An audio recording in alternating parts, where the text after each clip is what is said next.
General Jonathan Muswin Starr led the 1st Brigade of Free Massacre to a stunning victory over a Glupian Loyalist brigade near Treeford. But then news arrives. 2 more enemy units are advancing rapidly up the road to Trolloc. Starr must march, and fast, or be cut off from supplies and destroyed. The Free Mexicans march rapidly, planning to make a stand in Trolloc, then abandoning the town as it becomes obvious the enemy have superior numbers. Starr marches out as the Loyalists march in, only an hour or so behind.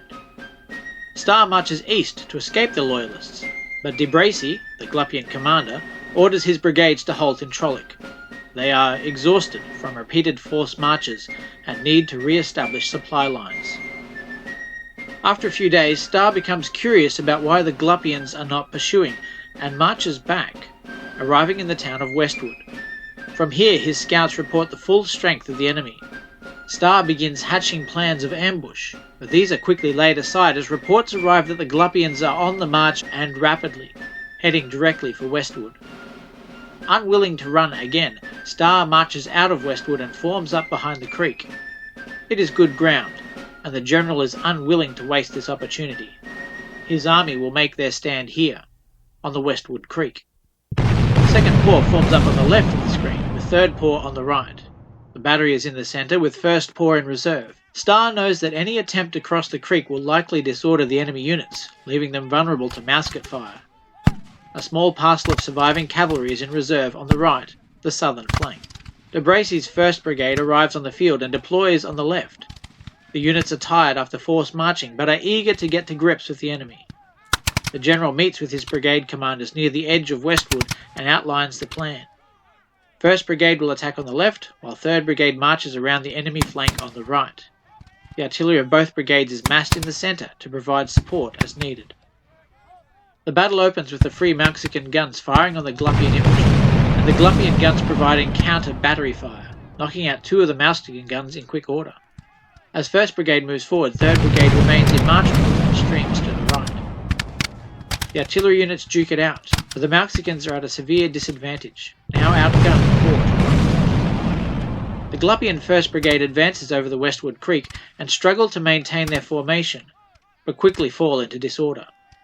The 2 sides exchange volley, and 1 Glupian regiment is pushed back, shaken, having taken heavy casualties. On the right, a Loyalist regiment has crossed the stream in disorder, flanking the Free Mexican formation.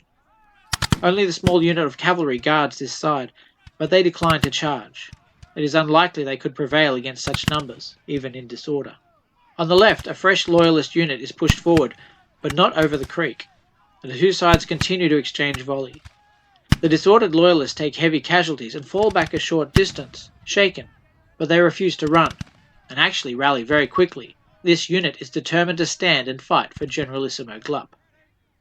The guns continue to duel, while 3rd Brigade units form line and prepare to advance.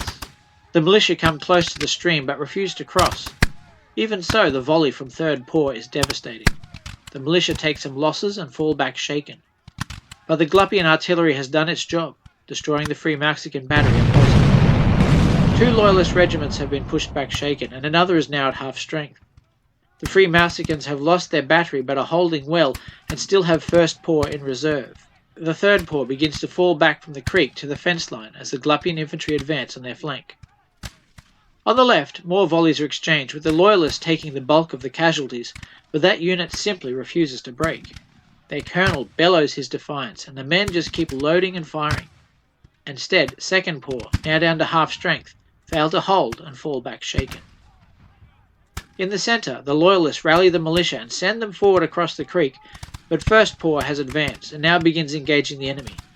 The militia delivers a ragged volley that does some damage, but 1st Corps simply attach bayonets and charge. The militia cannot stand against such steely determination and rout. 1st Corps pursue, but become disordered crossing the stream and halt. On the right, 3rd Corps now occupy the fenced field and exchange volleys with the Loyalists, while the cavalry makes its way to the enemy rear. The fire is fierce and determined, and casualties mount on both sides. 1st Corps falls back from the creek, unwilling to charge the guns in disorder, while on the left, the last remaining Loyalist regiment in good order cross the creek and become disordered. There is some concern amongst the Free Mexicans that General Starr has been killed by a stray shot, but the rulebook is consulted, and it turns out he is fine. More volleys are exchanged on the right, while First Paw starts taking serious casualties from the Loyalist guns and fall back shaken, taking up positions inside the farmyard. On the left, the Glupian 1st Brigade orders a charge, accompanied by their commander. General Starr decides valour is the better part of discretion, and joins 2nd Paw as it prepares to make a stand. The Loyalists shrug off the ragged volley and charge home, and hand-to-hand combat erupts. The Glupians take heavy losses and become shaken. 2nd Paw make a brave stand but are wiped out by the superior numbers. And General Starr falls victim to chance, and perhaps fate, skewered on a Glupian bayonet and falling dead amongst his troops. Unaware their commander is dead, the cavalry on the right decide that now is the best time to do something, and charge into the rear of the Glupian unit. Unable to form square or respond in any particular fashion, they break and run. Towards the troops holding the fence line, there is a lot of hard fighting, but the Loyalists are destroyed, though they do heavy damage to the 3rd Paw, and the cavalry as well. At this point the battle draws to a kind of conclusion. Glupian 1st Brigade is exhausted and unable to advance. 3rd Brigade is effectively destroyed, with units routing and fleeing the battlefield. Only the guns remain in good order and keep up a long-range fire on the Free Mousicans inside the farmyard. The Free Mousicans have lost a full regiment of infantry, their artillery battery, half of their packet of cavalry, and their commander. The colonel of 1st Paw decides that enough is enough, and nothing will be gained by standing in a field getting pummeled by round shot. He gives the order to disengage. Starr's brigade will fall back to Asadero. The battle is devastating for both sides, but the Glupians have kept the field, taken prisoners, and killed the enemy general. Free Mausica has lost guns, cavalry, and soldiers. The road to Asadero is open, and de Bracy is advancing.